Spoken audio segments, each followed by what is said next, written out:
నమస్తే, welcome to prime time debate.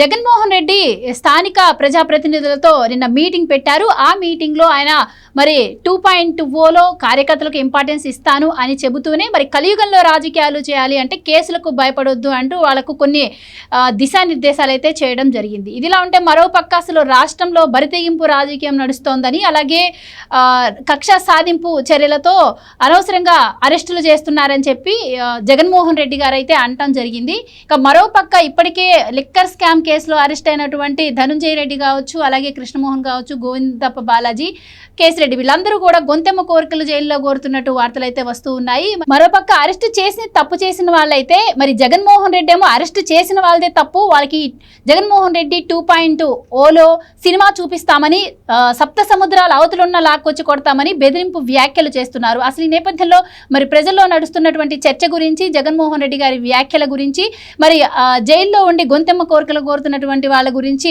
చర్చిద్దాం. మనతో పాటు డిబేట్లో పార్టిసిపేట్ చేసేందుకు స్టూడియోలో ఉన్నారు సీనియర్ జర్నలిస్ట్ సత్యమూర్తి గారు, అలాగే మరో senior journalist doctor Durga Vadlamani గారు. నమస్కారం సార్. నమస్కారం అండి.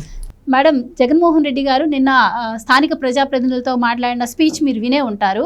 సో మనం చూస్తూనే ఉన్నాం, ఎప్పుడైతే కూటమి ప్రభుత్వం అధికారంలోకి వచ్చిందో అప్పటి నుంచి కూడా ఆయన సంక్షేమ పథకాలను ఒక పక్క, మరో పక్క పోలీసులను టార్గెట్ చేస్తూ మాట్లాడుతూ ఉన్నారు. సో ప్రజలు ఎక్కడ ఇవన్నీ మర్చిపోయి మరి కూటమి ప్రభుత్వ పాలన గురించి పాజిటివ్గా తీసుకుంటారు అని చెప్పి మాటికోసారి మీటింగ్ పెట్టి అలా రెచ్చగొట్టే విధంగా మీరు కేసులు ఎదుర్కోండి అని ఈ విధంగా చెప్పి వాళ్ళని రెచ్చగొట్టే విధంగా మాట్లాడడం ఏ విధంగా చూడొచ్చు అంటారు? ముఖ్యంగా ఆయన చెప్పిన మాట ఏంటంటే, మీరందరూ ఇవి గుర్తుపెట్టుకుని మీరు రెడ్ బుక్లో రాసుకుంటారో బ్లూ బుక్లో రాసుకుంటారో రాసుకోండి అన్నాడు. అంటే ఈ కూటమి ప్రభుత్వం చేస్తున్న అరెస్టులన్నీ అన్యాయంగా అక్రమంగా చేస్తున్నట్టు. ఇప్పుడు మొత్తం వైసీపీ వాళ్ళు మాట్లాడుతుంది అదే కదండి. ఇదేదో వీళ్ళు ఊరికే సరదాగా చేస్తున్నారు, వీళ్ళు అక్కడ ఏవీ లేకపోయినా కూడా వీళ్ళు క్రియేట్ చేసి వాళ్ళని అరెస్ట్ చేసేయడం జరుగుతోంది అన్నట్టుగా వీళ్ళు మాట్లాడుతున్నారు. అసలు జగన్మోహన్ రెడ్డి అనే వ్యక్తి నిజంగా వాళ్ళకి అక్రమంగా వాళ్ళ మీద అరెస్టులు జరిగి ఉంటే ఈ పాటి అసలు పొన్నవోలు ఏమైపోయాడు? పొన్నవోలు బయటికి రావాలిగా ఈ పాటికి. అసలు ఈ మధ్యన పొన్నవోలు ఎక్కడ మనకు కనిపించట్లా. ఈ మధ్యన అంటే ఈ అంశాల మీద ఎవరు చర్చించట్లా చెప్పాలంటే. ఈవెన్ జగన్మోహన్ రెడ్డి కూడా నిన్న మీరు అన్నట్టు 2.0 ఈ 2.0 చెప్తూనే ఉన్నాడు ఆయన. నేనే మళ్ళీ ముఖ్యమంత్రిని అంటాడు. మీరందరూ కూడా అధికారుల పేర్లు రాసుకోండి, మీరు తర్వాత నేను మళ్ళీ ముఖ్యమంత్రిని అయ్యాక వాళ్ళు ఎక్కడున్నా అంటే సప్త సముద్రాల అవతలు ఉన్నా అంటే వాళ్ళు సప్త సముద్రాల అవతలు ఎందుకుంటారు? వాళ్ళకేమీ రెడ్ కార్నర్ నోటీసులు వెళ్ళవు మీకులాగా. వాళ్ళు ఏమీ దేశం విడిచి పారిపోరు, ఎందుకంటే వాళ్ళు తప్పు చేయలేదు కాబట్టి మీరు సప్త సముద్రాల అవతలకి వెళ్ళి వాళ్ళని తీసుకురావక్కర్లా. అంటే ఏ అధికారినైనా సరే వాళ్ళు ఒకవేళ రిటైర్ అయిపోయినా తీసుకొస్తాట వాళ్ళని. మీరు అది గమనించారు ఆ పదం? వాళ్ళు రిటైర్ అయిపోయినా వాళ్ళని తీసుకుని వస్తాట. ఇప్పుడు రెడ్ బుక్ అని చచ్చిపోతున్నారు అందరూ కూడా. అసలు రెడ్ బుక్లో ఏముందో ఎవరికి తెలియదు. తెల్ల కాగితం మీద ఆయన ఏం రాసుకున్నారో మనకు తెలియదు, ఎవరు లోకేష్ గారు. మరి వీళ్ళు మళ్ళీ బ్లూ బుక్ ఎందుకు పెట్టుకుంటున్నారు అంటే, ఇప్పుడు పక్క ఈయన రెడ్ బుక్ తోటి మమ్మల్ని బెదిరిస్తున్నాడు అని కొంతమంది అధికారులు కోర్టుకు వెళ్తారు. మళ్ళీ మీరు బ్లూ బుక్ రాయమంటున్నారు అంటే రెండు రకాల ద్వంద్వ నీతి వీళ్ళదే కదా. ఇంకొకటి మీరు అన్నట్టుగా కృష్ణమోహన్ రెడ్డి ఆయనకేమో నట్స్ కావాలట. అంటే ఆయన జైల్లో ఉన్నాను అనుకోవట్లేదా, ఫిట్నెస్ కావాలి ఆయనకి. అదేవిధంగా బాలాజీ గోవిందప్పకి ఆయనకేమో ఏం కావాలి, ఎంత నీట్గా లేదు ఎక్కడా కూడా, బ్యారెక్ అంతా కూడా సరిగా లేదు ఆయనకి. తర్వాత ఇంకొకళ్ళు ఎవరు, మన ధనుంజయ రెడ్డి గారికేమో తరగడా దిండు అన్ని మంచం కావాలి. తర్వాత నంద్యాల ఆయనకి వాళ్ళ అల్లుడికి ఆయనకేమో ఓన్లీ మంచం, శ్రీధర్ రెడ్డి గారు ఓన్లీ మంచం పరుపు అది మంచంను తరగడా అడిగాడు. మామూలుగా అయితే ఆయన చాలా రిచ్, నంద్యాల ఆయన ఇవాళ కొత్తగా రిచ్ అయింది లేదు కదా, అయినా కూడా ఆయన సింపుల్గా అడిగాడు కదా. కానీ మిగతా వాళ్ళు అలా కాదు కదా, వీళ్ళందరికీ నడమంత్రపు సిరి నరం మీద పుండు అంటారు. అలాగా వీళ్ళందరూ కూడా, అందుకే కమెంట్స్ ఎట్లా వచ్చాయంటే, వీళ్ళందరూ ఇప్పుడు ఈ నట్స్ తినే ఆయన రోజు డబ్బులు తింటాం అలవాటు అయిపోయింది, అందుకే ఇవాళ నట్స్ అడుగుతున్నాడు అని ఒకళ్ళు. అంటే రకరకాల కమెంట్స్ నేను చెప్తున్నా, మనం పెట్టినవి కాదు ఇవంతా కూడా. కాబట్టి అంటే వీళ్ళందరూ కూడా నన్ను మీరు ఆ సీన్ చూసారో లేదో, అందరూ జైల్లోంచి వరుసగా అదేదో పెరేడ్కి వచ్చినట్టుగా జైల్లోంచి వచ్చి కోర్టుకు వెళ్ళి మళ్ళీ కోర్టు నుంచి జైల్లోకి వెళ్ళడం. అంటే ఎంత విచిత్రమైన విషయం ఏంటంటేనండి, అధికారులందరూ ఇలాగా వరుసగా ఒక మంచి ఒక మీటింగ్కి వెళ్ళడం అట్లాంటివి కాదు, ఒక అసెంబ్లీలోకి ఆనందంగా అడుగులేస్తూ వెళ్ళటం కాదు. అరెస్ట్ అయ్యి ఇంతమంది ఒక లిక్కర్ స్కామ్లో అసలు వరుస క్రమం చూసారా మీరు? అసలు బాలాజీ గోవిందప్ప అనేవాడు మొన్నటి వరకు అక్కడెక్కడో దాంకుని విల్లాల్లో ఫిట్నెస్ సెంటర్లో దాంకుని ఆయన మొత్తానికి ఆ వెల్నెస్ సెంటర్ బయట ఎక్కడో దొరికాడు ఆయన. అంటే వీళ్ళందరూ కూడా అంటే అంతకుముందు డబ్బు ఉండొచ్చు వాళ్ళకి, మనకు అంత తెలియదు వాళ్ళ బ్యాక్గ్రౌండ్స్ అంతా కూడా ఫుల్గా. కానీ అపనంగా వచ్చిన ఆస్తులు వేరుగా. మనకు అపనంగా ఏదైనా వస్తే అప్పుడు మనం ఇంకొంచెం ఎక్కువ విర్రవీగిపోతాం. ఇప్పుడు వీళ్ళందరూ అలాగే చేస్తున్నారు. సో జగన్మోహన్ రెడ్డి ఇవన్నీ మాట్లాడు. ఇప్పుడు జగన్మోహన్ రెడ్డి ఇవాళ లిక్కర్ స్కామ్ గురించి ఒక మాట మాట్లాడాడా? ఎక్కడైనా ప్రస్తావించాడా? అసలు ఆ పదం తీసాడా? ఇంతవరకు తీసే దమ్ముంది ఆయనకి? అంటే వీళ్ళ అరెస్టుల గురించి మాట్లాడాడు అంటే ఇంకా ఆ స్కామ్ని డైరెక్ట్గా ఆయన మాట్లాడకుండా అరెస్టులు, తప్పుడు అరెస్టులు అది ఎట్లా అండి? ఇప్పుడు ఒక ముఖ్యమంత్రిగా పనిచేసిన వ్యక్తి ఇదిగో నా మీద లిక్కర్ స్కామ్ అంటున్నారు, లేదు నా వాళ్ళందరినీ లిక్కర్ స్కామ్లో అరెస్ట్ చేశారు చెప్పాలిగా. ఇప్పుడు అన్యాయంగా అరెస్ట్ చేశారంటున్నారు తప్ప ఆయన ఎందులో అరెస్ట్ చేశారు, ఎందుకు అరెస్ట్ చేశారు, వాళ్ళందరూ ఎలా దొరికారు, ఆ విషయాలు ప్రస్తావించట్లేదు కదా. అంటే ప్రజలకి వాస్తవాలు అర్థం కాకుండా ఆయన చేస్తున్నారు. కానీ ప్రజలకి ఇవన్నీ ఎప్పుడో తెలుసు. ఇప్పుడు అసలు ఏం జరుగుతోంది, లిక్కర్ స్కామ్ ఎక్కడి నుంచి ఎక్కడి వరకు వచ్చింది, అది ఎన్ని రకాలుగా మారింది, ఎన్ని రకాలుగా ముడుపులు వెళ్ళాయి, ఏ రకంగా వెళ్ళాయి, ఎన్ని డొల్ల కంపెనీలు, ఇవన్నీ ప్రజలకు మనకంటే ఎక్కువ తెలుసు. ఎందుకంటే డొల్ల కంపెనీలు అంటేనే డొల్ల కంపెనీలు వర్సెస్ జగన్మోహన్ రెడ్డి. ఇది అనాదిగా ఒక 10 సంవత్సరాలుగా ప్రజలు వింటూనే ఉన్నారు కదండి.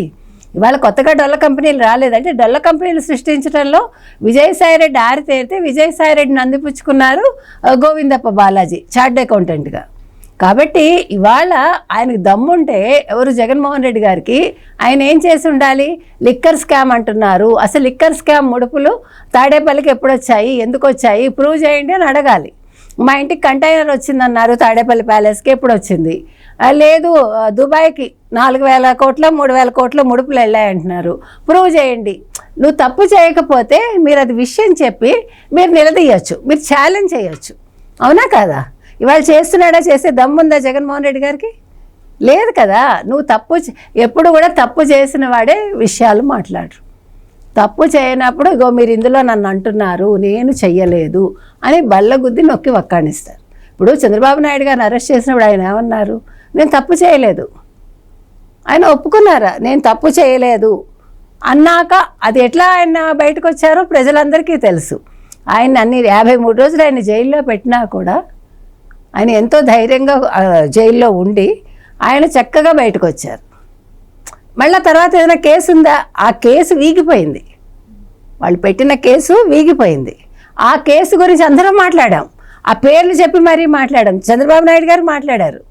అంటే తప్పు చెయ్యని వాళ్ళు ఓపెన్గా మాట్లాడతారు, తప్పు చేసిన వాళ్ళు మాట్లాడరు. అది నేను చెప్పేది. సార్ ఇప్పుడు జగన్మోహన్ రెడ్డి గారు ఇందాక మేడం అన్నట్టు డైరెక్ట్గా లిక్కర్ స్కామ్ గురించి ప్రస్తావించకపోయినా కూడా ఆయన ఇండైరెక్ట్గా ఎవరి అరెస్టుల గురించి అయితే ప్రస్తావించడం జరిగింది. ఈ తప్పుడు సాంప్రదాయానికి బీజం వేసింది ఇప్పుడు చంద్రబాబే. వాళ్ళనే అరెస్ట్ చేసి అప్రూవర్లుగా మార్చి వాళ్ళు ఎవరినైతే అరెస్ట్ చేయాలనుకుంటున్నారో వాళ్ళని టార్గెట్ చేస్తూ ఈ అరెస్టులు జరుగుతున్నాయని చెప్పి జగన్మోహన్ రెడ్డి గారు అంటున్నారు. అసలు లిక్కర్ స్కామే జరగలేదు అని అంటున్నారు. సో ఆయన మాటల్లో నిజమేంత అంటారు? ఆయన బెదిరింపు వ్యాఖ్యలను ఏ విధంగా చూడొచ్చు అంటారు? ముందుగా జగన్మోహన్ రెడ్డికి స్పీచ్ రాసిస్తున్న వ్యక్తిని నేను మనస్ఫూర్తిగా అభినందిస్తున్నా. ఏంటి అంటే అతను ఏమి రాసిస్తే ఇతను చదువుతూ ఉన్నాడు. సొంత బ్రెయిన్ ఏమాత్రం ఉపయోగించకుండా జగన్మోహన్ రెడ్డి అసలు వేరే విషయాలు ఆలోచించకుండా నేను రాసిచ్చింది చదివితే చాలు అన్న ఒక కట్టడి చేసినందుకు ఆ స్పీచ్ రైటర్కి నేను మనస్ఫూర్తిగా అభినందనలు తెలుపుతున్నాను. ఎందుకంటే కలియుగంలో నేరాలు చేయాలి, జైలుకి వెళ్ళాలి అంటాడు. ఈయన ముఖ్యమంత్రి అయింది ద్వాపరయుగంలో తెరతాయుగంలో అయ్యాడా?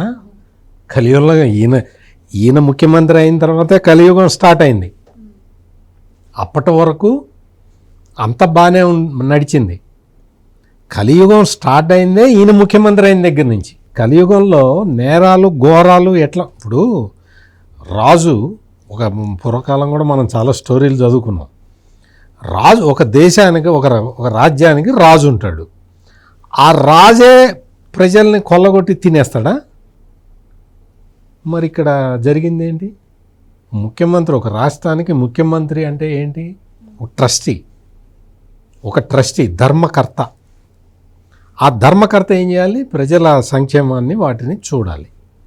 ప్రజలకు మందు పోయించి, వాళ్ళ కిడ్నీలు కొట్టేయించి, వాళ్ళ లివర్లు కొట్టేయించి, వాళ్ళ ప్రాణాలు తీసేయించి, దాని నుంచి డబ్బులు సంపాదించి ఖజానా నింపుకునేవాడిని ఏమంటారు? అది కలియుగం అంటే. అదే కలియుగం అంటే. ప్రజల్ని రక్షించి కాపాడాల్సిన వాడు ఇట్ట చేయటాన్నే కలియుగం అంటారు. ఆయన చెప్తాడు కలియుగంలో ఇవన్నీ తప్పవు. జైలుకు అసలు ఎంకరేజ్ చేస్తున్నాడు. మొత్తం అందరూ జైళ్ళకి వెళ్ళండి, మీ అందరూ జైళ్ళకి వెళ్తే నా కళ్ళు చల్లగా ఉంటాయి అని చెప్తున్నాడు. ఈ లెక్కన వల్లభనేని వంశీని చూసి జగన్మోహన్ రెడ్డి ఎంత సంతోషపడుతున్నాడో మనం అర్థం చేసుకోవచ్చు. నందిగం సురేష్ మళ్ళీ రెండోసారి జైలుకి వెళ్ళటం చూసి పాపం ఈయన ఎంత ఆనందిస్తున్నాడు. నందిగం సురేష్ వైఫ్ ఒక ఆమె ఉంది, ఆమె అయితే ఎవరితోనో ఫోన్లో చెప్తూ ఉన్నది, ఆ జగన్ ఇంకా నన్ను నెక్స్ట్ ఇంక వేరే ఆప్షన్ లేదు ఆయనకి, నన్ను హోంమంత్రిని చేసేస్తాడు. అయిపోయింది. ఫస్ట్ తానేటి మన సుచరితని హోంమంత్రిని చేశాడు, తర్వాత తానేటి వంతెన చేశాడు. నెక్స్ట్ జగన్ అధికారంలోకి వస్తే మనమే హోంమంత్రి అని ఆమె చెప్పేస్తున్నది డైరెక్ట్గా. ఆమె హోంమంత్రి కావాలని ఎందుకు అనుకుంటున్నది అంటే పోలీస్ స్టేషన్ మీద అటాక్ చేసింది. నా భర్తని అరెస్ట్ చేస్తావా నువ్వు, నీకెంత ధైర్యం ఉండాలని పోలీస్ స్టేషన్ మీద అటాక్ చేయడానికి వెళ్తే మొత్తం అక్కడ పోలీసుల్ని వాళ్ళని భయభ్రాంతులకు గురి చేస్తే ఆమెలో ఒక ఆశ కల్పించాడు జగన్మోహన్ రెడ్డి. ఇట్లాగే చెయ్యి, నువ్వు ఇట్లాగే చేస్తే నిన్ను హోంమంత్రిని చేస్తా అని హామీ ఇచ్చినట్టున్నాడు. మీరు ఇంత కరెక్ట్గా ఎట చెప్తారండి అని మీరు అడగచ్చు. నెక్స్ట్ క్వశ్చన్ మీది అదే అయి ఉంటుంది, మీరు ఎట చెప్తారండి అని. మాచర్లలో తురకా కిషోర్ అని ఒక అతను ఉంటాడు. అతను బోండా ఉమామహేశ్వరరావు వీళ్ళు తెలుగుదేశం పార్టీ నాయకులు వెళ్తే వాళ్ళ మీద దొంగతోటి దాడి చేశాడు, వాళ్ళ కారును ధ్వంసం చేశాడు. వాళ్ళకి ఇంకా వాళ్ళ అదృష్టం బాగుండి వాళ్ళు బతికి బయటపడ్డారు, కానీ లేకపోతే 3 తెలుగుదేశం నాయకులు చచ్చిపోయి ఉండేవాళ్ళు ఆ రోజున ఈ వీడి తురకా కిషోర్ దెబ్బకి. అది జరిగిన తర్వాత తురకా కిషోర్ మున్సిపల్ చైర్మన్ అయ్యాడు, చేశాడు జగన్మోహన్ రెడ్డి. అట్లా ఇప్పుడు ఈమె పేరు బేబీలతో ఏదో ఉంది, ఆమె పేరు నందిగం సురేష్ భార్య ఆశాలతో బేబీలతో ఏదో మనకి నందిగం సురేష్ భార్య. ఆ పేరు ఏదైనా రేపొద్దున హోంమంత్రి అయిన తర్వాత తెలుసుకుందాము, ఎప్పటికవుతుందో చూడాలి. మరి అంటే 2039కి అవుతుందా 49కి అవుతుందా చూడాలి. ఇక్కడ జగన్మోహన్ రెడ్డి ఇటువంటి నేరాలు అప్పుడు మనం చూసాం కదా, చంద్రబాబు నాయుడు ఇంటి మీద దాడి చేయగానే ఆ జోగి రమేష్ని తీసుకొచ్చి మంత్రిని చేశాడు. ఆ తెలుగుదేశం పార్టీ నాయకుల మీద అటాక్ చేయగానే వాడిని తీసుకొచ్చి మున్సిపల్ చైర్మన్ చేశాడు. అట్లాగే ఈ బేబీ లత కూడా పోలీస్ స్టేషన్ మీద దాడి చేస్తే హోంమంత్రి అయిపోతాను అనుకుంటున్నది. కేసులు పెడతారని తెలీదు. జగన్మోహన్ రెడ్డి ఇటువంటి నేరస్తులని, నేరాలు చేసే వాళ్ళని ప్రోత్సహిస్తున్నాడు. అందరూ జైలుకి వెళ్ళమంటున్నాడు. జైలుకి పంపించిన పోలీస్ ఆఫీసర్లని మాత్రం పిలిచి కొట్టట. నేరస్తుల్ని పట్టుకుంటే పోలీసులకి మెడల్స్ ఇస్తారు, నాకు తెలిసి ఆగస్టు 15కి ఇస్తారు, జనవరి 26కి ఇస్తారు, మెడల్స్ ఇస్తారు, అసలు చాలా అప్రిసియేషన్ ఇవి ఇస్తారు. లేదు డిపార్ట్మెంట్లో అయితే నీకు యాక్సిలరేటెడ్ ప్రమోషన్ ఇస్తారు, చాలా ప్రతిభగా పనిచేస్తున్నావు యాక్సిలరేటెడ్ ప్రమోషన్ ఇస్తామంటారు, ఇంక్రిమెంట్లు ఇస్తారు. దొంగల్ని పట్టుకుంటే పోలీసులకి ఇంక్రిమెంట్ ఇస్తారు తెలుసా. దొంగల్ని పట్టుకుంటే ఓ పెద్ద ముఠానేదో పట్టుకుంటారు అనుకో, ఈ బలాన ముఠాని పట్టుకున్నాడు అంటే అతనికి ఇంక్రిమెంట్ ఇస్తారు. జగన్మోహన్ రెడ్డి మళ్ళీ సీఎం అయితే ఈ పోలీసులు ఎవరైతే దొంగల్ని పట్టుకున్నారో ఆ పోలీసులందరినీ బట్టలపు తీసుకొడతాడు. గుర్తుపెట్టుకోవాలి, పోలీసులు ఆంధ్రప్రదేశ్ పోలీసులు లేదు, పోలీసు శాఖలో రావటానికి ప్రయత్నిస్తున్న యువకులు అందరూ ఇది గుర్తుపెట్టుకోవాలి. మీరు దొంగల్ని పట్టుకుంటే జగన్మోహన్ రెడ్డి మళ్ళీ ముఖ్యమంత్రి అయ్యేది లేదు, చచ్చేది లేదు, కానీ అయితే మిమ్మల్ని గుడ్డలిప్పు తీసి కొడతాడు. ఆ పని ఇప్పటికే చాలామంది చేశారుగా, పోలీసులు చేస్తూనే ఉన్నారు.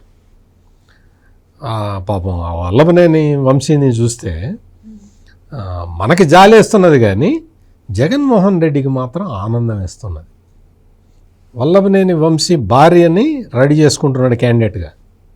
ఇంకా వల్లభనేని వంశీ పని అయిపోయింది, బయటకు వచ్చినా తిరగలేడు. బాగా ఆరోగ్యంగా ఉన్నప్పుడే 2-4 అడుగులు వేస్తే గసపెట్టి ఒక చోట కూర్చున్నాడు. అప్పుడు ఎలక్షన్ల ముందర మనం వీడియోలు చూసాం కదా. మరి ఇంకా నెక్స్ట్ ఎలక్షన్లకి వల్లభనేని వంశీ పనికిరాడు అని చెప్పి వల్లభనేని వంశీ జైల్లో ఉండంగానే అతన్ని తీసేసి ఇంకొక అతన్ని ఆ కాన్స్టిట్యున్సీకి ఇన్ఛార్జిగా పెట్టేశాడు. జగన్మోహన్ రెడ్డి రాజకీయం గుర్తుపెట్టుకోండి వైసీపీ నాయకులారా, మిమ్మల్ని వాడుకొని మీకు ఏమాత్రం ఎటువంటి ఒక ఇది బ్రేక్ పడితే మిమ్మల్ని డ్రాప్ చేసి వెళ్ళిపోతాడు. చూసుకోండి. మీరందరూ వైసీపీ నాయకులు ఇప్పుడు బాగా సపోర్ట్ చేస్తున్నారు. వాళ్ళందరూ కూడా పేర్ని నాని, అంబటి రాంబాబు వీళ్ళందరూ గుండెలు బాదుకుంటున్నారు. జగన్మోహన్ రెడ్డి మీద కేసు పెడతారా, లిక్కర్ కేసు పెడతారా, అసలు కేసు లేని కేసును పెడతారా, గుండెలు బాదుకుంటున్నారు. చూడండి, వల్లభనేని వంశీని పక్కకి సరిపేసి ఇంకొకటికి ఇన్ఛార్జి ఇచ్చేసాడు. చూసుకోండి, మీరు వీటి నుంచి గుణపాఠం నేర్చుకోండి. పోలీసులు, ఇప్పుడున్న పోలీసులు జగన్మోహన్ రెడ్డి వ్యాఖ్యల్ని సీరియస్గా తీసుకోవాలి. జగన్మోహన్ రెడ్డి చేసే చర్యల్ని కూడా వైసీపీలో ఉన్న వాళ్ళందరూ అర్థం చేసుకోవాలి. మిమ్మల్ని అందరినీ జైలుకి పంపించి ఆనందపడతాడు. మీరందరూ జైల్లో ఉండి కష్టపడుతూ ఉంటే ఆనందపడతాడు.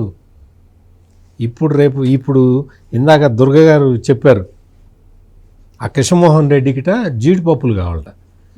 మన నెయ్యిలో వేయించి దోరగా వేయించి మిరియాల పౌడరు అది ఇది చల్లి ఇవ్వాలి. ఇస్తే ఆయన జైల్లో కూర్చొని తింటాడు హాయిగా. ఆయనకి ధనుంజయ రెడ్డికేమో అంతా మొత్తం అక్కడంతా కూడా జైల్లో వాతావరణం సరిగ్గా లేదు, పరిసరాలు పరిశుభ్రంగా లేవు. మరి నువ్వు నిన్నటి వరకు ఐఏఎస్ ఆఫీసరు కదా, ముఖ్యమంత్రి పక్కనే ఉన్నావు కదా, జగన్మోహన్ రెడ్డికి సెక్రటరీగా పనిచేసావు కదా. నేనెటు జగన్మోహన్ రెడ్డి కళ్ళల్లో ఆనందం చూడటానికి నేరాలు చేస్తున్నాను. రేపొద్దున గవర్నమెంట్ మారితే నేను జైలుకి వెళ్ళాల్సి వస్తుంది అని ఆ మాత్రం ఎక్స్పెక్ట్ చేయలేకపోయావా ధనంజయ రెడ్డి? ఐఏఎస్ ఆఫీసర్వి కదా, నువ్వు అట్లా ఎక్స్పెక్ట్ చేసి ఉండాల్సింది. చేసి ముందరే జగన్కి చెప్పి ఉండాల్సింది. జగను మనం రేపొద్దున అందరం జైలుకి వెళ్ళాల్సి వస్తుంది, కొంత బడ్జెట్ ఇస్తే జైళ్ళు బాగు చేసుకుందాం, మనం ఉండటానికి సౌకర్యంగా ఉంటాయి అని చెప్పి ఉండాల్సింది కదా. ఇప్పుడు జైలు బ్యారక్స్ బాగలేదు, నీట్గా ఉండాలి. నీ ఇంట్లో ఉన్నట్టు ఉంటుందా జైలు? ఎందుకు ఉంటుంది? ఉండదు కదా. ఆ గోవిందప్ప బాలాజీకి ఏమో పాపం విలాసవంతంగా బతికినట్టున్నాడు ఇప్పటి వరకు. జైల్లో ఉంటే ఇది బెడ్ ఏది, పిల్లో ఏది అని అడుగుతున్నట్ట. వీళ్ళందరికీ ఇవన్నీ ఈ సౌకర్యాలన్నీ కల్పించాలి. ఇప్పటి వరకు అనుభవించిందంతా ప్రజల సొమ్మే, ప్రజల సొమ్ముతోనే వైభోగాలు అనుభవించిన వాళ్ళు వీళ్ళందరూ. వీళ్ళందరినీ అరెస్ట్ చేసిన పోలీసుల్ని రాష్ట్ర ప్రభుత్వం, కేంద్ర ప్రభుత్వం వీళ్ళందరూ కూడా ఈ జాబితాలు దగ్గర పెట్టుకొని వీళ్ళందరికీ యాక్సెలరేటెడ్ ప్రమోషన్లు ఇవ్వాలి, వీళ్ళందరికీ ఇంక్రిమెంట్లు ఇవ్వాలి. ఇంత పెద్ద దొంగల్ని పట్టుకోవటం అనేది మామూలు పోలీసులు చేయలేరు, ఎంతో కమిట్మెంట్ ఉన్న అధికారులు. మీకు ఇంకొక విషయం చెప్తా, మీరు ఆశ్చర్యపోతారు. ఈ జగన్మోహన్ రెడ్డి లాంటి బ్యాచ్ చాలా రాష్ట్రాల్లో ఉంది. చాలా రాష్ట్రాల్లో ఐఏఎస్ఎల్ని కరప్ట్ చేశారు ఈ రాజకీయ నాయకులందరూ, జగన్మోహన్ రెడ్డి లాంటి రాజకీయ నాయకులు. నిన్న రాత్రి జార్ఖండ్లో ఒక ఐఏఎస్ ఆఫీసర్ని తీసి జైల్లో పడేశారు. నిన్న రాత్రే జార్ఖండ్లో ఇదే సేమ్ లిక్కర్ కుంభకోణం. ప్రతి వాడికి లిక్కర్లో దోచుకోవటం ఈజీ అయిపోయింది వీళ్ళకి. తమిళనాడు ప్రభుత్వంలో లిక్కర్ కుంభకోణం మీద ఎన్ఫోర్స్మెంట్ డైరెక్టరేట్ విచారణ మొదలుపెట్టింది. మొత్తం చూడండి, మొత్తం దేశంలో ఎట్లా ఉన్నదో లిక్కర్ని అడ్డం పెట్టుకొని దోచుకునే ఇటువంటి జగన్మోహన్ రెడ్డి లాంటి నాయకులు ఎంతమంది తయారవుతున్నారో చూడండి. దీనికి అడ్డుకట్ట వేయాలా అక్కర్లేదా ప్రజలు ఆలోచించుకోవాలి. ఈ మద్యాన్ని అడ్డం పెట్టుకొని డబ్బులు కొల్లగొట్టే విధానాన్ని ఆపాలా వద్దా? ఒక్క రాష్ట్రంలో కాదు, అన్ని చోట్ల అట్లాగే ఉంది. తెలంగాణలో మనం చూసాం, కేసీఆర్ కూతురు జైలుకి వెళ్ళి వచ్చింది. ఢిల్లీకి లిక్కర్ కుంభకోణం, ముఖ్యమంత్రి ఉప ముఖ్యమంత్రి జైల్లో కూర్చొని వచ్చారు మొన్నటి వరకు. అంటే అన్ని రాష్ట్రాలు ఇదే బాట పడుతున్నాయి. మొత్తం దీనికి అడ్డుకట్ట పడాలి అంటే దీనికి సహకరించిన వాళ్ళు రాజ్ కసిరెడ్డి దగ్గర నుంచి, అంతకుముందు వాసుదేవరెడ్డి దగ్గర నుంచి, రిటైర్డ్ ఐఏఎస్ అధికారి ధనంజయ రెడ్డి, కృష్ణమోహన్ రెడ్డి వరకు, పేర్లు మర్చిపోతే క్షమించండి, ఈ దొంగలందరూ, వీళ్ళందరికీ కఠిన శిక్షలు పడాల్సిన అవసరం ఉంది. లేకపోతే దేశం మొత్తం ఈ జగన్మోహన్ రెడ్డి బాటనే నడిస్తే గొల్లైపోతుంది దేశం. శ్రీలంక లాగా తయారవుతుంది, బంగ్లాదేశ్ లాగా తయారవుతుంది. అందుకని ఎట్టి పరిస్థితుల్లో అవినీతిని సహించకూడదు. ఎన్ఫోర్స్మెంట్ డైరెక్టరేటు ఇంకా దానికి స్టాఫ్ను పెంచుకోవాలి. వాళ్ళు మొత్తం అందులో స్పెషలైజ్డ్ వాళ్ళని చేర్చుకోవాలి. మొత్తం దేశవ్యాప్తంగా ఇటువంటి పాలిటీషియన్లు ఎవరుంటే వాళ్ళ ఆస్తులన్నీ జప్తు చేయాలి. అయితే మేడం, ఇప్పుడు మనం చూసాం జగన్మోహన్ రెడ్డి అధికారంలో ఉన్నన్ని రోజులు ఎప్పుడు కూడా ఆయన ప్రజల దగ్గరకు వచ్చింది లేదు, ఆయన పార్టీ ఎమ్మెల్యేలను కార్యకర్తలను కూడా మాట్లాడింది లేదు. అలాంటిది ఇప్పుడు ప్రతిసారి బయటకు వచ్చి ఆయన కార్యకర్తలకు ఈసారి నేను జగన్ 2.0 ఇంపార్టెన్స్ ఇస్తాను అని చెప్పడం కావచ్చు, మీరు వెళ్ళి ఏదైనా చేసేయండి, నేను మీకు అండగా ఉంటాను, మీరు కేసులు ఎదుర్కోండి అని చెప్పడం కావచ్చు, ఇవన్నీ ఎలా చూడవచ్చు అంటారు? అంటే అధికారంలో ఉన్నప్పుడు పట్టించుకునే వాళ్ళు ఇప్పుడు ఎందుకు ఆయన గుర్తు రావాల్సి వస్తుంది? అండ్ ముఖ్యంగా ఇప్పుడు ఏదైతే ఉందో ఆయన ప్రవర్తిస్తున్న తీరు, ఇప్పుడు రాజ్ కసిరెడ్డిని అరెస్ట్ చేసిన తర్వాత ఈయన చంద్రబాబు గారి మనిషి అని చెప్పారు. ఈవెన్ మిగతా వాళ్ళని అరెస్ట్ చేసిన తర్వాత కూడా ఎవరైతే అరెస్టులు జరిగాయో వాళ్ళందరూ కూడా చంద్రబాబు గారి మనుషులే కావాలని అరెస్ట్ చేస్తున్నారు అంటున్నారు. సో ఆయన తరఫున జైలుకి వెళ్ళిన వాళ్ళని ఆయన ప్రొటెక్ట్ చేయడం కాకుండా ఈ విధంగా అంటే రివర్స్లో కూటమి ప్రభుత్వానికి ఆపాదించి మాట్లాడడం, ఆయన తప్పించుకునే ధోరణి, ఇదంతా చూసి కూడా కార్యకర్తలు ఆయన చెప్పే మాటలు నమ్మాలంటారా? మీరేం చెప్తారు? మీరే అంటున్నారు కదా, కార్యకర్తలు తిరగబడమంటున్నాడు, నేను చూసుకుంటానంటున్నాడు అని. మరి ఇప్పుడు వీళ్ళందరినీ ఎంత బాగా చూసుకుంటున్నాడో కార్యకర్తలు గమనించుకోవాలి కదా. ఇప్పుడు వీళ్ళందరూ జైలుకి వెళ్ళారు, జైలుకి వెళ్ళాక వీళ్ళందరినీ తెలుగుదేశం మనుషులు అంటున్నాడు అని వాళ్ళని పట్టించుకోవట్లేదు కదా. ఇప్పుడు వెళ్ళి వాళ్ళు ఎవరినైనా ములాఖత్ అయ్యారా? అవ్వలేదు కదా. ఇప్పుడు వల్లభనేని వంశీని కూడా మళ్ళీ వెళ్ళి కలవలేదు.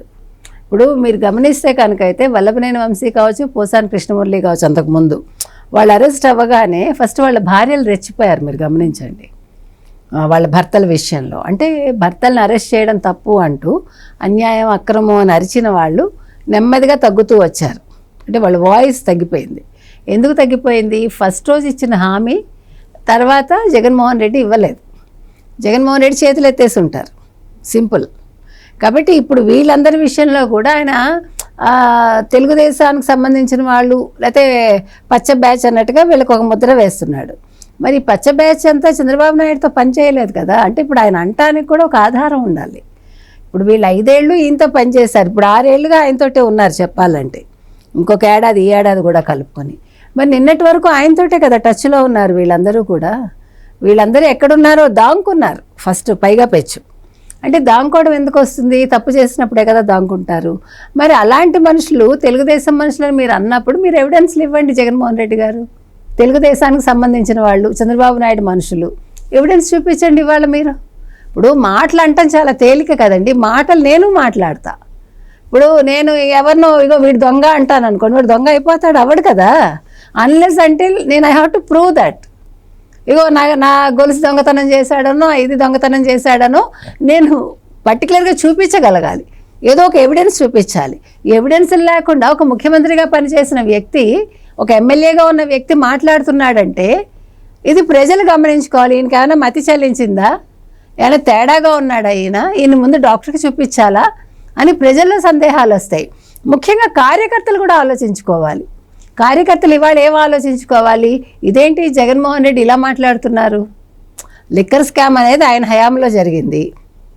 లిక్కర్ స్కామ్లో ఉన్న ఈ పెద్ద మనుషులందరూ వరుసగా, అది కూడా ఐఏఎస్లు ఐపీఎస్లు, అంటే ఈ మొత్తం అందరు ఈ క్యాడర్ అంతా ఇవాళ జైల్లోకి వెళ్ళారు. తర్వాత ఇంకా ఎవరెవరు వెళ్తారో తెలియదు. మరి ఇంత గొప్ప వాళ్ళే అరెస్ట్ అయ్యి జైల్లోకి వెళ్ళినప్పుడు సామాన్య కార్యకర్తలు మాకు ఏ రకంగా ఈయన బాసటగా ఉంటాడు? ఇప్పుడు మేము వెళ్ళి ఎవరినో మేము దెబ్బలాడతాం లేదు, వెళ్ళి అందరూ గుంపుగా వెళ్ళిపోయి ఎవరినో నిలదీస్తారో అనుకుందాం మనం, ఈ వైసీపీ కార్యకర్తలు వెళ్ళి. కానీ వాళ్ళని ఆపేదెవరు, వాళ్ళకి అండగా ఉండేదెవరు? జగన్మోహన్ రెడ్డి ప్యాలెస్ వదిలేసి రాడు కదా. ఇప్పుడు ఆయన వెనకాల ఇప్పుడు ఆయన కాపాడుకోవడానికి ఆయనకు దిక్కు లేకుండా ఉంది. ఇప్పుడు ఎవ్వరూ కూడా జగన్మోహన్ రెడ్డికి ఎవరు అండగా ఉంటారు అనేది క్లారిటీ లేదు. ఎవడికి వాడు ఎలా తప్పించుకోవాలి ఈ కేసుల నుంచి అని వాళ్ళు చూసుకుంటున్నారు. కాబట్టి కార్యకర్తలు అన్న వాళ్ళు ఈరోజు చాలా తెలివిగా ఆలోచించుకోవాలండి. ముఖ్యంగా వైసీపీ కార్యకర్తలు జగన్మోహన్ రెడ్డి ఇచ్చే పిలుపుని వాళ్ళు పట్టించుకోకూడదు. అండ్ ఇంకోటి జగన్మోహన్ రెడ్డి గారు ఇంకో మాట కూడా అన్నారు, సంక్షేమ పథకాలు అమలు చేయలేదు, దానికోసం ఈ డైవర్షన్ పాలిటిక్స్ అరెస్టుల ద్వారా ఆయన డే 1 నుంచి డైవర్షన్ పాలిటిక్స్ మాట్లాడుతున్నాడండి. ఇదే లిక్కర్ కేసులో గోవిందప్ప బాలాజీ అరెస్ట్ తర్వాత దీన్ని డైవర్ట్ చేసేందుకు పారిశ్రామికవేత్తలకు బెదిరింపు కాల్స్ వెళ్తున్నాయి, పారిశ్రామికవేత్తలను భయపెట్టి రానియకుండా చేస్తున్నారు. గోవిందప్ప బాలాజీని అరెస్ట్ చేశారు, మొన్నటి వరకు జిందాల్ని రానియకుండా చేశారు. ఈ విధంగా పారిశ్రామికవేత్తలు ఎవరు మాట్లాడుతున్నారండి ఈ మాటలు? కాదు, ఎవరు మాట్లాడుతున్నారండి? ఎవరు రాకుండా చేశారండి? ఈయనే కదా చేశాడు. ఇప్పుడు టెస్లా రాకుండా చేసింది ఈయనే, ఉన్న అమర్రాజాన్ని పంపించేసింది ఈయనే. ఇప్పుడు పరిశ్రమలు వస్తాయంటే ముందుగా రాకండి అని చెప్తున్నది ఈయన మాట్లాడతాడా? ఇప్పుడు గోవిందప్ప బాలాజీ ఆయన ఆడిటరు, ఆయన ఏమి ఒక వ్యాపారవేత్త కాదు కదా. ఇప్పుడు ఆయన అరెస్ట్ చేస్తే ఆ వ్యాపారవేత్తలు ఎందుకు రాకుండా పోతారు? ఏమైనా అర్థం ఉందా మాట్లాడటానికి? గోవిందప్ప బాలాజీ శాశ్వత డైరెక్టర్ ఎవరికి? భారతీరెడ్డి కంపెనీలో. కానీ మాకు సంబంధం వీళ్ళు గమనిస్తే కనుక అయితే మీరు వీళ్ళ డబుల్ స్టాండర్డ్స్ ఇక్కడే బయటపడుతున్నాయి. ఎవరైతే అరెస్ట్ అవుతారో వెంటనే ఆ కంపెనీతో మాకు సంబంధం లేదు, మాకు 49% మాకుంది ఆ కంపెనీలో, 51% వేరే అమెరికన్ కంపెనీలో సమ్ కంపెనీస్కి ఉంది. అంటే ఆ గోవిందప్ప బాలాజీ మాకు సంబంధించిన వాడు కాదు. మొన్న స్టేట్మెంట్ ఇచ్చారు వాళ్ళు, సాక్షి మాది కాదు. నిన్నటి వరకు సాక్షి చైర్మన్ భారతీరెడ్డి కాదు, ఇప్పుడు సాక్షి మాది కాదు, భారతీ సిమెంట్ మాది కాదు, మాకు 49%. ఎందుకు ఈ అబద్ధాలు జగన్మోహన్ రెడ్డి? కొంచెం సిగ్గు తెచ్చుకోండి. మీరు ఒక ముఖ్యమంత్రిగా పనిచేశారు. మీరు ఇప్పటికీ ఇలా అబద్ధాలు చెప్తూ ఇంకా కార్యకర్తలు ఎగదొద్దామని చూస్తే నష్టపోయేది మీరే. ఏదో 39% ఉంది అని అనుకుంటున్నారు కదా, ఇప్పటికి ఎంత పర్సంటేజ్ పడిపోయిందో మనకు తెలియదు. రేపు పొద్దున వచ్చే ఒక్క సీటు కూడా రాదు ఆయనకి. ముందు అసలు ఆయన నేను జైలుకి వెళ్తానా, నాకు బెయిల్ దొరుకుతుందా, నా పరిస్థితి ఏంటి అని ఆలోచించుకుంటే బాగుంటుంది. ఇందాక వారు చెప్పినట్టుగా ఆ స్క్రిప్ట్ రైటర్ ఎవడో కానీ వాడు ఏం రాసిస్తున్నాడో కొంచెం నువ్వు కళ్ళు తెరిచి చూసుకుని మాట్లాడితే బాగుంటుంది. ఎందుకంటే ఆయన ఏం రాస్తున్నాడో మీకు తెలియదు, మీరేం చెప్తున్నారో మీకు అర్థం కాదు, మీ ఇద్దరు కలిసి ఏం చెప్తున్నారో ప్రజలకు అర్థం కావట్లా. కాబట్టి ముందు మీరు ఏం మాట్లాడుతున్నారో తెలుసుకుని మీ పరిస్థితిని మీరు అనలైజ్ చేసుకుని మీరు బయటకు వచ్చి మాట్లాడండి. ఊరికే అస్తమాటు మీరు ప్రెస్ మీట్లు పెట్టినా విలువ లేకుండా ఉంది. మీరు చెప్పినట్టుగా నిన్నటి వరకు ఎప్పుడూ బయటకు రాలేదు ఆయన, ఎప్పుడూ ఆయన తరఫున సజ్జలే వచ్చారు. ఇప్పుడు కొత్తగా ఈయన వస్తున్నారు, వచ్చి ఏం చెప్తున్నాడు ఆయన? తులసి మొక్కలు, గంజాయి వనాలు, కలియుగాలు మీకు సంబంధించినవి కాదు ఆ పదాలేవి కూడా. మొన్న అంత ముందర ఒకటి చెప్పాడు, బాటిల్లో నీళ్లు ఇట్లా పోస్తే అంటే నీళ్లు అని ఏదో చెప్పాడు, నీళ్లు పోస్తే కింద పోస్తే పొడవా కింద. ఆ విషయం అందరికీ తెలుసు, జగన్మోహన్ రెడ్డి అయిపోతున్నామనండి. అది కూడా లిక్కర్ అవుతున్నామో మనకు తెలియదు ఆయన దృష్టిలో. అందుకని ఈ పదాలు మీ వంటికి పనికిరావంటే మీ మతానికి సంబంధించినవి కూడా కాదు. నేను అది కూడా చెప్తున్నాను, అనుకున్నా, నాకేం బాధ లేదు. కలియుగం అనేది వాళ్ళకి సంబంధం లేదు. ఇప్పుడు కలియుగంలో 1వ పాదం ఎప్పుడు వచ్చింది? ఈయన వచ్చాక వచ్చింది. అంతవరకు 3 పాదాల మీద కలియుగం నడిచింది. ఇప్పుడు 1వ పాదానికి 10 ఏళ్లలో వచ్చేసింది. కాబట్టి కొంచెం జగన్మోహన్ రెడ్డి గారు ఆ స్క్రిప్ట్ చూసుకోమని అందుకని చెప్తున్నామని. కలియుగాలు ఇవన్నీ మాట్లాడుతుంటే ఆయన ఇదేంటి ఈయన క్రిస్టియన్ కదా ఇవన్నీ మాట్లాడుతున్నారు ఏంటని అనుకుంటున్నారు ప్రజలు. అది అయితే సార్, ఈ లిక్కర్ కేసు ఏదైతే ఉందో ఇది ఇప్పటివరకు ఒక టర్న్, ఇప్పటి నుంచి టర్న్ తీసుకోబోతుంది, ఇప్పటివరకు ఒక రకంగా నడిచింది అని చెప్పి ప్రజలు మాట్లాడుకుంటున్నారు. ఎందుకు అంటే ఇప్పటివరకు అరెస్ట్ అయిన వాళ్ళని ఇండివిజువల్గా వాళ్ళని ఇంట్రాగేషన్ చేశారు, కానీ ఎవరు కూడా సపోర్ట్ చేయలేదు అధికారులకు. సో ఇప్పుడు ఆ నలుగురు 5 అరెస్ట్ చేయడం జరిగింది కాబట్టి వాళ్ళందరినీ కూడా ఒకే చోట కూర్చోబెట్టి ఎంక్వైరీ చేస్తున్నారు. సో ఈసారి అంటే ఈ ఎంక్వైరీ తర్వాత ఇది ఇంకా జగన్మోహన్ రెడ్డి గారి దగ్గరికి వెళ్ళబోతుందా అనే చర్చ కూడా నడుస్తుంది. ఇదే ఫైనల్ అని కూడా టాక్ నడుస్తుంది. అయి ఉండొచ్చు అంటారా? మీరేం చెప్తారు? ఎవరు సమాచారం చెప్పట్లేదు అని మీకెవరు చెప్పారు?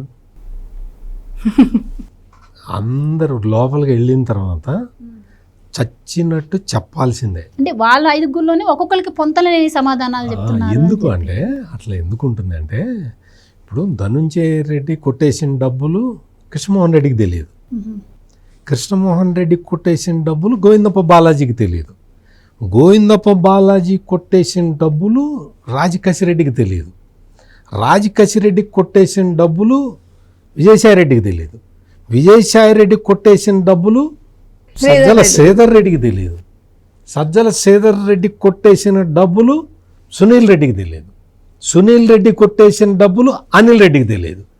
అందరూ కలిసి ఒకటే మాట ఎట్లా చెప్తారు? ఎలా అంటారా? ఎవరు కొట్టేసింది వాళ్ళు చెప్తారు. ఎవరు వీళ్ళందరూ కొట్టేసినట్టు మరి పోలీసులకి ఎట్లా తెలిసింది? వీళ్ళందరినీ కోఆర్డినేట్ చేసిన వాడు ఒకడు ఉంటాడు కదా, వాడు చెప్తే కదా ఇవన్నీ తెలిసింది. అందుకని పోలీసుల్ని డోంట్ అండర్ ఎస్టిమేట్ పోలీస్. అసలు పట్టుకొచ్చి ఒక్కొక్కరిని తీసుకొచ్చి నేను ఐఏఎస్ ఆఫీసర్ని, నేను సీనియర్ మోస్ట్ ఐఏఎస్ ఆఫీసర్లను కూడా నా ముందు నిలబెట్టి మాట్లాడాను అని పొగరుగా ప్రవర్తించిన వాడు ఇప్పుడు ఇందాక చెప్పారు కదా, కనకదుర్గ గారు చెప్పారు. ఆ వీడియోలో చూస్తే ఎంతో బుద్ధిమంతుల్లాగా సాటి ఖైదీలతో, రిమాండ్ ఖైదీలతో చక్కగా నడుచుకుంటూ పోతూ ఉన్నాడు. సార్ ఇవాళ అరెస్ట్ అయ్యే రోజు కూడా అప్పటికి కూడా ఆయన వెయిట్ చేయించేట మన ఎమ్మెల్యేలని వాళ్ళని, ఆయన అపాయింట్మెంట్ కోసం వీళ్ళందరూ వెయిట్ చేసేవాళ్ళట. ఆయన అంత ఇంపార్టెంట్. అటువంటి వ్యక్తి సాటి ఖైదీలతోటి మౌనంగా తలకాయ ఉంచుకొని ఇంకా సిగ్గుపట్టలేదు, ఇంకా కొంచెం బాగానే నడుస్తూ ఉన్నాడు. కొంచెం సిగ్గుపడాలి. ఐఏఎస్ అయ్యుండి, అంటే ఐఏఎస్ డైరెక్ట్ ఐఏఎస్ కాదు, కన్ఫర్డ్ ఐఏఎస్, ఏదైనా సరే ఐఏఎస్ ఆఫీసర్ కాబట్టి ఐఏఎస్ ఆఫీసర్ స్థాయిలో ఉండి సీఎం సెక్రటరీగా పనిచేసి ఇంత నీతిమాలిన పని చేశాడు అంటే కొంచెం సిగ్గుపడాలి. ఇంకా పట్టలే, ఇంకా ఇప్పటివరకు అయితే బాగానే మొహానికి పౌడర్ రాసుకొనే కనిపించాడు. ఆ వీడియో కూడా వేయండి, నేను పంపిస్తాను. ఇంకొక ఆయన ఓఎస్డి కృష్ణమోహన్ రెడ్డి ఉన్నాడు, ఆయన కూడా అంతే.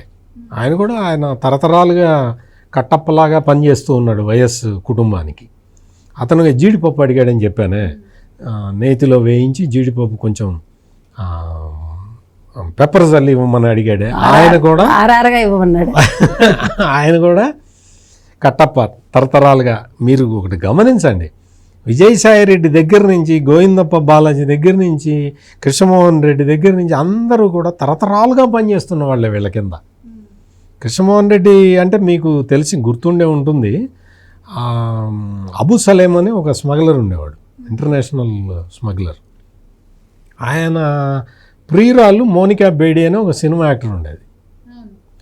ఆ సినిమా యాక్టర్కి ఈ అబు సలేంకి మారు పేరుతోటి వీసాలు ఇచ్చారు కొంతకాలం కిందట, ఒక 20-30 ఏళ్ల కిందట కర్నూలులో. వీళ్ళ రెసిడెన్స్ సర్టిఫికెట్ మీద సంతకం పెట్టిన వ్యక్తి కృష్ణమోహన్ రెడ్డి. సాక్షి సంతకం పెట్టాడు ఈయన ఇచ్చాడు సర్టిఫికెట్, రెసిడెన్స్ సర్టిఫికెట్ ఈయనే ఇచ్చాడు. అప్పట్లో తహసీల్దార్గా ఉండేవాడు. ఈయన రెసిడెన్స్ సర్టిఫికెట్ ఇచ్చాడు.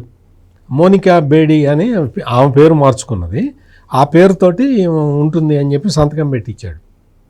అంటే మీరు ఆలోచించండి, 30 ఏళ్ల కిందట అటువంటి పని చేశాడు, ఇప్పుడు ఈ పని చేయడా?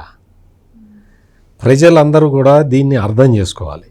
చాలా పోలీసులు ఇప్పుడు, అదీగాక ధనంజయ రెడ్డి, కృష్ణమోహన్ రెడ్డి సుప్రీంకోర్టు దాకా వెళ్ళొచ్చారు.